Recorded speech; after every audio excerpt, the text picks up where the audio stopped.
Hello, everybody, and welcome back to Tar Heel Illustrated.com, or if you're watching on our YouTube channel, Tar Heel Illustrated. I'm THI staff writer Jacob Turner, and joining me, as he so often does, our very own publisher, Andrew Jones, who, AJ, you're fresh off the trip from Indianapolis, man. I know you just landed in back here in Raleigh yesterday, was it? And you're up there having a grand old time. Yeah, well, you have to schedule your trip according to planning that they might play the maximum number of rounds during that weekend. So my flight wasn't until Monday. And of course, they were eliminated Friday night. So I got a chance to spend Saturday and Sunday driving. I've never been to Wisconsin before. So I drove up to Milwaukee, went over to Madison, checked out University of Wisconsin. Yeah, man, you had a heck of a trip, yeah. Spent the night there, came down through Illinois, went to Illinois State, went to Indiana State, and checked out the Larry Bird statue at their arena at Indiana State, and then came back. But I was working along the way. It's amazing.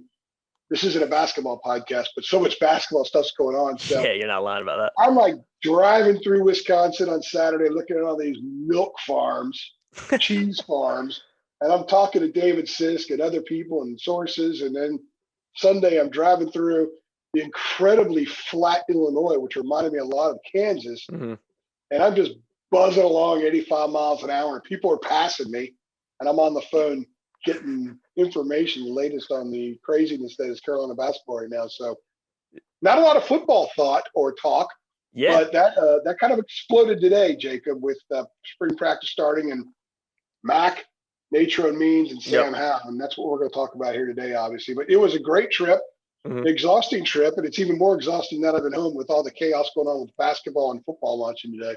Exactly, but that's why we do this. We love it, don't we? Exactly, man. Exactly. You get a little, sometimes it's nice when when a team loses in the first round. You get to explore and check out some places. You know what I mean? I know Carolina fans won't like to hear that, but from a selfish perspective, this was, again, this isn't a basketball podcast, but this was the biggest grind. Yeah, for sure. With football, basketball, and the way access was, and the restrictions, and all that, and traveling was harder. I had a mask on for 8.5 hours yesterday traveling back. I had to connect in Chicago, and I don't like that. It makes my asthma go crazy and stuff like that. So exactly, it was a grind, and it's not over yet. There's still a few more weeks of basketball news, and we've got football for the next month, which is actually very exciting because definitely. How many times have you gone into a spring practice in North Carolina where they're already projected top 10 with maybe the front runner for the Heisman, and you've got a Hall of Famer at coach? I mean, there's multiple storylines around this football program right now. So many different, prongs that we can hop on and focus on and make for makes for great content for us. I think fans should be excited. And, it's still a ways before the season starts, Jacob, but I think that it's going to be really interesting to see how the average Carolina fan gets really hyped up for football this year. Yeah, absolutely, AJ. And that's a kind of a perfect segue to why we're here on this podcast. Like AJ said a couple of times, this is not a basketball podcast, so that wraps up the basketball talk for today. Carolina, you see, cutting it off right there, right? Carolina had its first spring practice of the 2021 football season today on Tuesday, March 23rd. First of their 15 practices they will have, which will end on April 24th with the spring game in Chapel Hill. AJ, we obviously, like you mentioned, talked to Mac Brown talked to new offensive analyst Nature Means, who everybody I'm assuming on this podcast will know was also a big time running back for the Tar Heels and a former NFL player. So he's back on staff now. And then we also talked to Sam Howell, who you mentioned is going into this season with just a ton of lofty expectations, and it is kind of in that Heisman Trophy candidate conversation. I know that's something that, based on what we've heard, is something the school's going to be promoting pretty hard as well. But AJ, yeah, for sure, they definitely have. But by the way, I can interrupt you because this is a less rigid pod. We're not as structured as informal. Yeah, and since I'm the boss, I get to interrupt.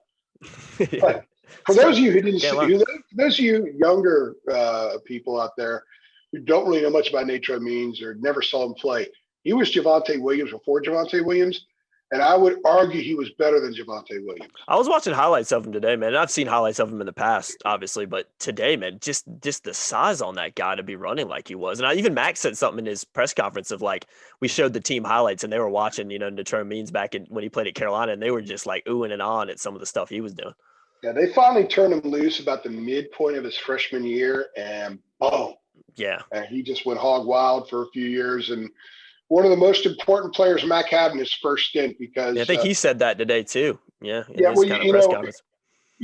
Mac talks about making Carolina the cool place to be. Well, one of the things that makes any place a cool place is having big time players. Yeah. And having players that people want to watch, the oohs and ahs type players. And Natron was absolutely that. Bracy Walker was another guy like that early on. Tommy Thigpen at linebacker, who's part of the staff right now. Yep. Those were the kind of guys that were there early when Mac flipped the switch and started getting that thing going. Jason Stanisic, who is really one of the most underrated players in Carolina history. So that was that same era there. But Natron Bomb, people called him back then. He was fantastic, and it's cool to see him back in the program. There's a lot of good players that have been in this program. It's kind of cool to see him coming back because there is a good tradition at UNC football. There's just that big gap after when Mac left and when he came back, and there was some decent stuff from the Butch era through the first, 2015, I guess.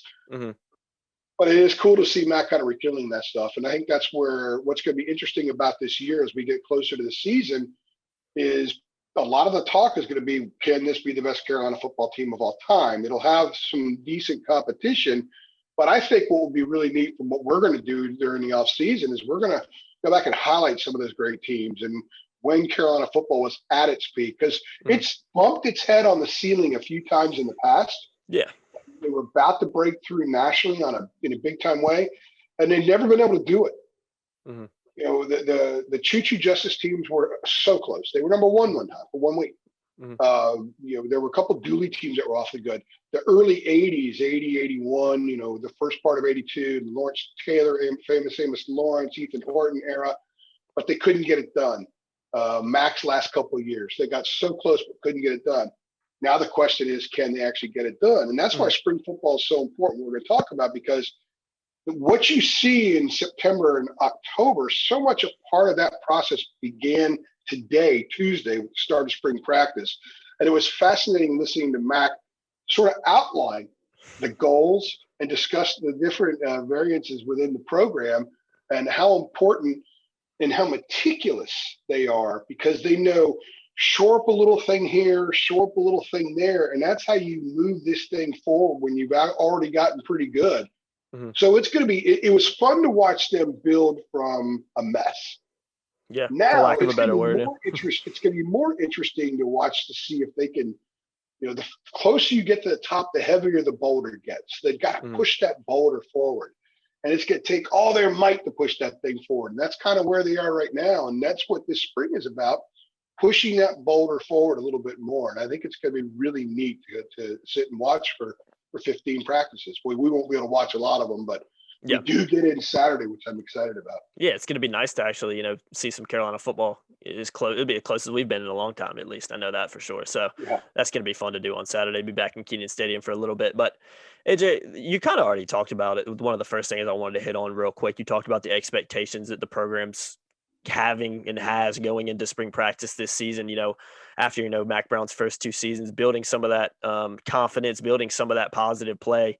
Looking at last year's team, you got a lot of guys, 4 guys that are probably going to get drafted in the NFL draft. So you're seeing kind of that, 5 potentially, probably more than likely 5. So 4 on offense, 1 on defense. Yeah, which is super impressive, especially when you look at where the program was just a few years ago. And I remember actually being at that pro day 2018 and just, I don't know if any of those guys are still in the NFL. It's completely different going into pro day, and I guess around a week now away from that. So we kind of see the direction. What's up? I'm sorry. No, you're good. Why is that guy always interrupt? Well, I want to throw this in there because we're not going to talk NFL draft or anything else other than this. They have 10 starters back on defense and 7 back on offense. The 5 that are not back will all be drafted. Crazy. It's crazy. Yeah, and they've got draftable dudes that are returning too. Exactly, and I think that kind of shows the direction that the program's headed in. Like I said, especially when you look back to just a few seasons ago, before Matt got here. But touching on those expectations, AJ, is with the Sam Howell Heisman talk, with the, like you mentioned, 17 guys on both sides of the ball basically returning. Is this the highest kind of expectations you've seen, maybe centered around the program, at least in your time covering? I know probably overall it's not, but just in terms of your time covering the team. 97 was higher because 96 absolutely finished in the top 10. Yeah. 96, held Florida State to 213 yards in Tallahassee. Mm-hmm. So, and that was, that team, 96 was really good. They had that blown game at Virginia, which was the first game I ever covered. And it's probably the biggest loss in Carolina. Yeah, I've heard that history. story. That one's cool.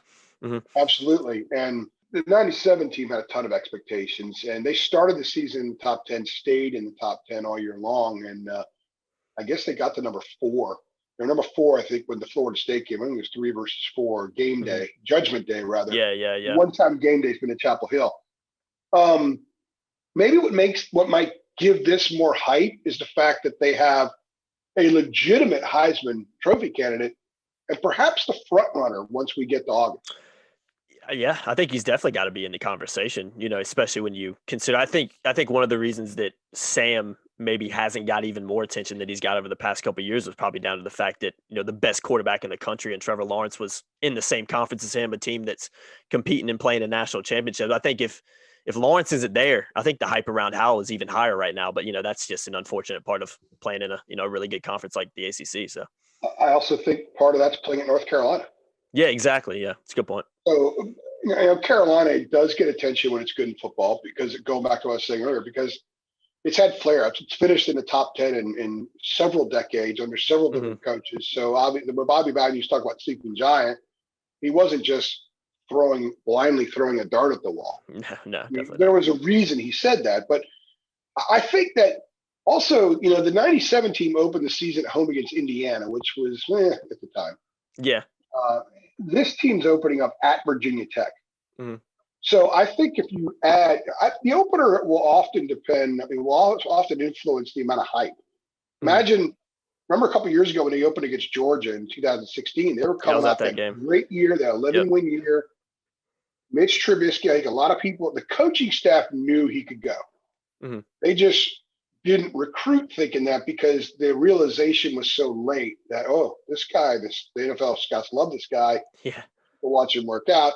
So there was a little bit of Mitch hype. A lot of us were into that coming. The team were very interested in seeing what Mitch could do.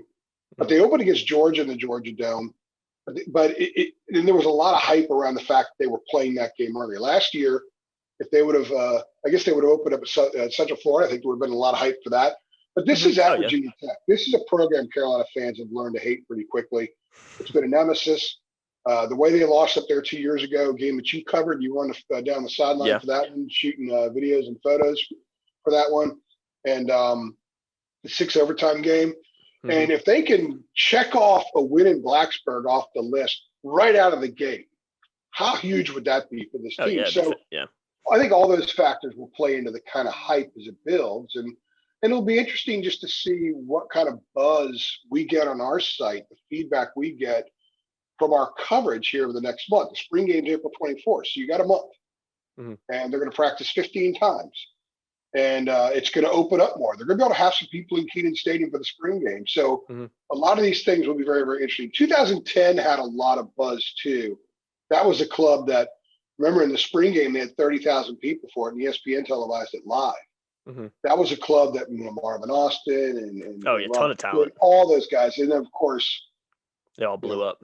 somebody threw a dart. Somebody threw a dart into that massive balloon, and it just popped it real quick. All hell broke loose, and that problem hung around for 7 years. Yep. So that killed the hype there. Had that never happened, that would have been comparable. So it'll be interesting to see how it builds as we get toward the opener. Yeah, it's gonna be really fun to kind of watch, and especially and just see kind of some of the storylines that play out through spring practice, because we were kind of talking about it off camera, but some of the things Mac was saying in his press conference today about the team and kind of, I think he said something about the way they prepared and the way they worked in the offseason is as good as I've ever seen to the team I've coached. So a lot of high praise from Mac, and we know he's not a guy that's just going to come out and say that if he doesn't mean it in some type of way. So yeah, it's going to be really fun to see how that kind of plays out. Let's talk about the offensive side of the ball real quick, then we'll talk about defense and go ahead and wrap it up after that.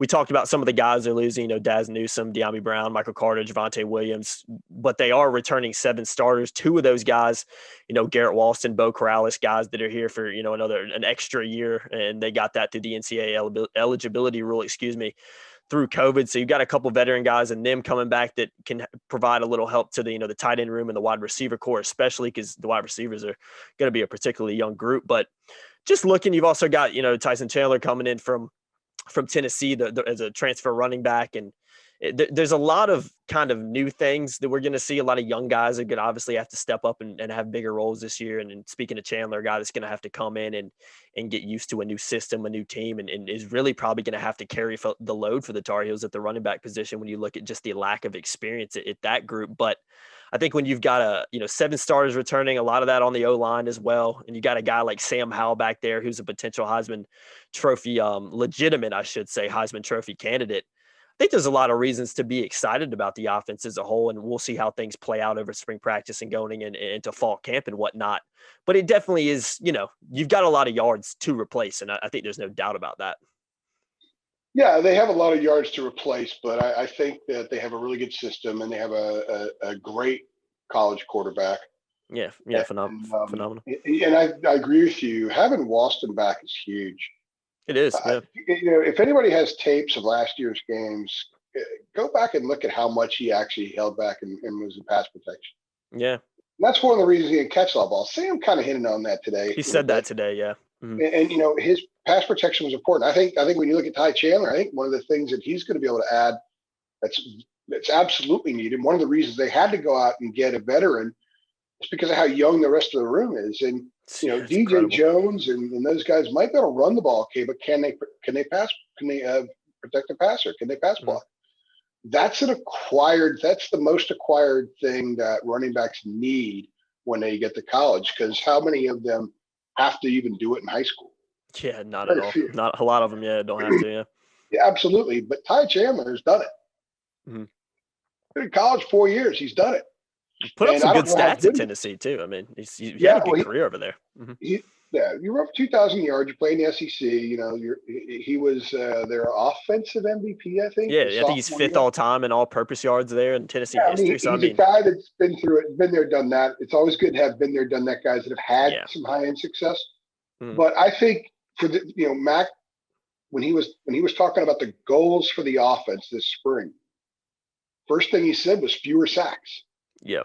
Well, you need a running back that can protect the passer. You've got the Garrett Walston element. Imagine him there instead of Kamari Morales or Kendall Carr. Those guys who, they're slight to them, but they're not as experienced. They're probably not as good in that part of the game. And you've got all the offensive line back who should be better. If they give Sam time to throw, and they've got some dudes that can find grass, like Josh Downs and Joffrey Brown, and you've got Bo, just if Bo is the same guy he's been the last 2 years, you've got a really good passing game.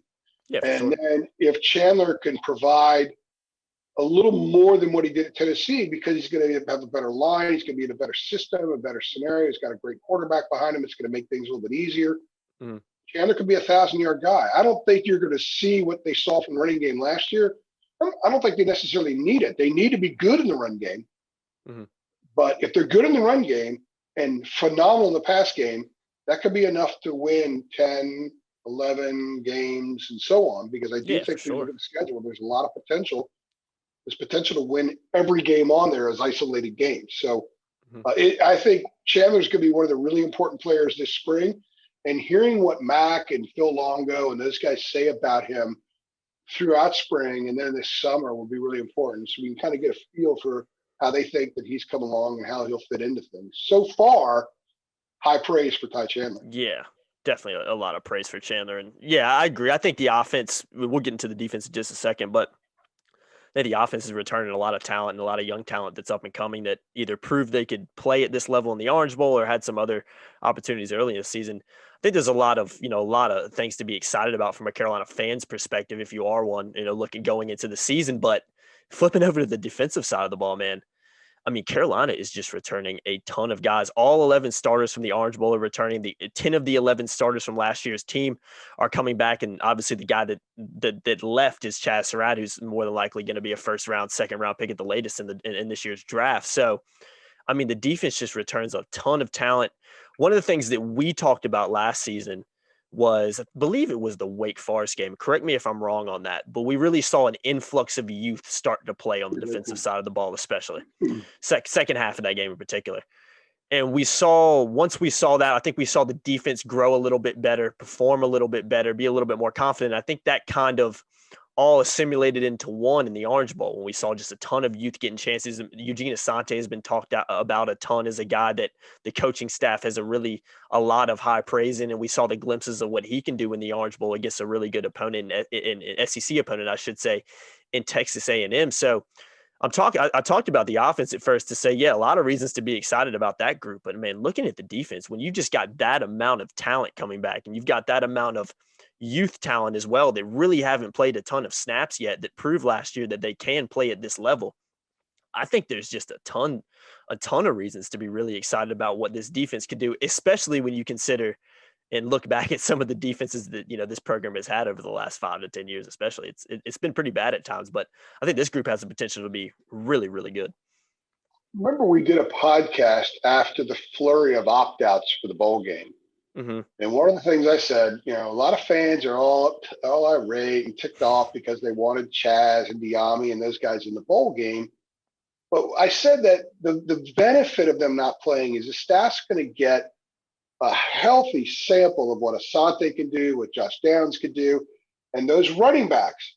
And because of what the running backs didn't do, they went out and got Ty Chandler. Yeah, definitely. I think they feel really good about Josh Downs. I mean, his confidence shot through the roof, although they probably wish he didn't do the gig him down thing to the Texas A&M fans. And then Asante. What did Max say today about Asante? See, he's walking like a been there, done that guy, to paraphrase. Yeah. Confidence in that game, the confidence he gained from 10 or 11 tackles in that game and making a lot of the right reads and cuts and stuff like that and getting so much stuff on film against a real high-level opponent. He's had all that to study the last 3 months. Yeah, absolutely. So that's phenomenal. And so this year's team, the team that we're talking about now, is much further ahead because those guys opted out. Yeah. And the staff got opportunities to see the other kids play, and they got a chance to experience stuff. So Asante makes the defense whole because we're not talking about one massive question mark. Nobody's going to say, boy, how do they feel in the shoes of Chaz Surratt? Asante's not going to be Surratt. He's going to be a little bit of a different player. But if Gimmel's a little bit better and they can get some depth behind them and maybe not play those guys 75 snaps a game, and they're much better at 58 and 60 snaps a game, then suddenly that group is better. So that's one thing. The other thing is the numbers on defense. There's a lot of guys. Max started talking today about eventually having 3 rotations on the defensive line. Man, dude, we haven't heard that around this place in years. No, that's like a foreign Aaron language. Crawford and Jason Sturbridge, play until you can't get up, boys. I don't care if you can't play, you got to keep playing. That was the mantra 2 years ago. And last literally, year, they had the rotation go, but, some of the younger guys started playing more later in the year. And the defensive line did get better. The Wake Forest game you alluded to was really in the third quarter. Carolina, Sam Hartman was shredding that defense. Oh, my God. Yeah, he was. And I think they reached a point like, what do we got to lose? Yeah. Tony Grimes got, let's see what he's got. Throw him out there. And they went young, Conley at nickel. And it was the last 29 snaps of that game. And I think Wake Forest had like 19 yards or something like that. Yeah, shut them down. Yeah, it was fantastic. Shut them down. And they were pretty good after that. Grimes made big plays in the bowl game. So I think it's going to be really fun watching this unit over the next several months as we get into the season. But I think watching them grow once the season starts because of the youth. Max said today, one of the reasons they pushed spring back a couple more weeks was so the Brian Hess, the strength and conditioning coach, could get these guys stronger because of these freshmen that are enrolled, 12 that are enrolled early. A lot of them are going to be called on to play and contribute. Yeah, immediately. Yeah. And also the nutritionists, they've been working on nutrition. They want them to have high energy and be able to sustain a spring practice of 15 practices over the course of a month, culminating with the spring game, and do it in a manner where they're learning how to be college players. And then at some point during spring practice, they adjust and shift toward competing for a spot. So then when they get to August, they're already in competition mode. And that's how they could find their way into the rotation maybe a little bit sooner. Because I think, A, they would like them to do that because, B, they need them to do that. For the defensive line to be as good as they think it can be, and it's not going to be great this year, but it can be improved. They need to have the bodies. They need to be able to, okay, I could trust this guy for 30 snaps and this guy for 30 snaps, and 3 guys at 30 snaps at nose guard, 25 snaps or whatever it is, that are comparable in talent are better than one guy who's pretty good or really good playing 75 snaps because they'll be fresher. Mac talked a lot about being fresher and stronger in the fourth quarter, especially on defense. What did Notre Dame do in the fourth quarter? They ran and chewed. They chewed earth. And the defense let them chew earth. What did A&M do in the fourth quarter? They ran the ball and they chewed same kind earth. of thing. So the way you stop that begins up front. So they're optimistic that the front line's going to be better. They're going to rely on some young guys. And so this spring is going to be so important for guys like Silver and Ritzy and Bingley Jones, who's been injured so much. He didn't have a spring last year, and he got injured in the summer, so he didn't really have anything, and then he kind of re-injured. And so this is going to be a hugely important spring for the defensive front, and really for the defense in general, but it starts up front, man.